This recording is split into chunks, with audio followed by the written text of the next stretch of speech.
के साथ रहता था।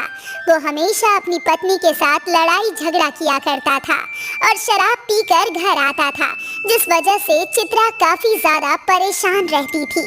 एक दिन राजीव काम से लौटकर घर आया तो उसने चित्रा से कहा, क्यों चित्रा, आज कहाँ घूमने गई थी इतनी सज सवर कर?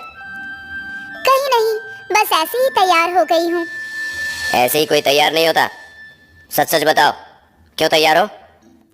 अरे बोला तो तुम्हारे लिए तैयार हुई थी, पर तुम हो कि हमेशा लड़ाई करते रहते हो। हाँ मुझे पता है तुम मेरे लिए ही सजी होगी, मैं तो बस ऐसे ही कह रहा था। चलो मुझे भूख लगी है, खाना लगा दो।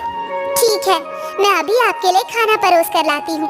और ये कहकर वो खाना लाने के लिए चली जाती है और अपने पति राजीव को दे देती है।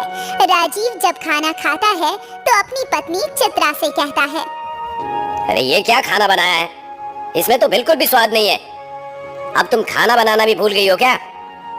पर खाना तो एकदम सही बना है, मैंने खुद इसे चखकर देखा था। अच्छा, तो इसका मतलब तुम मुझे अपना झूठा खिलाती हो? अरे ये आप क्या कह रहे हैं?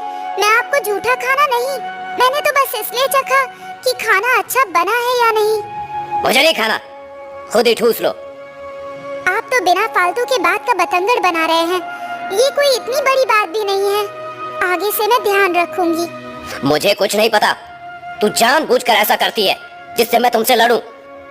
ये तो आप मुझ पर इल्जाम लगा रहे हैं, आप खुद ही मुझसे लड़ाई करते हैं और मेरा नाम रख रहे हैं। इस बार राजीव चित्रा को एक थप्पड़ मार देता है और वहाँ से चला जाता है, जिससे चित्रा काफी ज्यादा दुखी हो जाती है।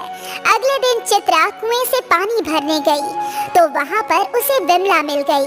विमला ने जब चित्रा को दुखी देखा तो उससे कहा, क्या हुआ चित्रा, तुम इतनी दुखी क्यों हो? क्या बताऊं, मेरा पति रोजाना मुझसे लड़ाई करता है और ये अब बिल्कुल सहन नहीं होता मुझसे। हाँ मैंने देखा है, तेरा पति बहुत ही बदमाश है। अगर मेरा पति ऐसा होता तो मैं तो उसे छोड़कर चली जाती। कहना आसान है बहन, पर करना बहुत ही मुश्किल है। क्या कोई ऐसा उपाय नहीं है जिससे मैं अपने पति को सबक सिखा सकूं? नहीं बहन, मुझे तो नहीं पता है, तुम खुद ही उसे सुधार सकती हो। इसके बाद विमला वहाँ से चली गई और चित्रा भी पानी लेकर घर की तरफ निकल गई। अभी वो रास्ते में आ ही रही होती है कि तभी उसे एक बहुत बड़ा सांप दिखाई देता है। सांप को देखकर चित्रा बहुत ज्यादा डर जाती है, पर वो सांप चित्रा से कहता है, अरे रे रे, डरो मत, मुझे बहुत प्यास लग रही है, क्या तुम मुझे पानी पिला सकती हो? तुम बोल भी सकते हो? मैंने तो पहली बार बोलने वाला सांप देखा है। अरे रे रे, डरो मत, मुझे बहुत प्यास लग रही है, क्या तुम मुझे पानी पिला सकती हो? ठीक है, अभी पिलाती हूँ। और ये कहकर चित्रा सांप को पानी पिला देती है।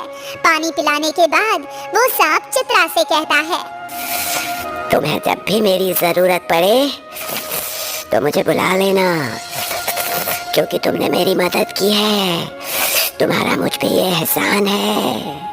नहीं, मुझे कुछ भी नहीं चाहिए, ये तो मेरा कर्तव्य था। अच्छा, तो अब मैं चलती हूँ।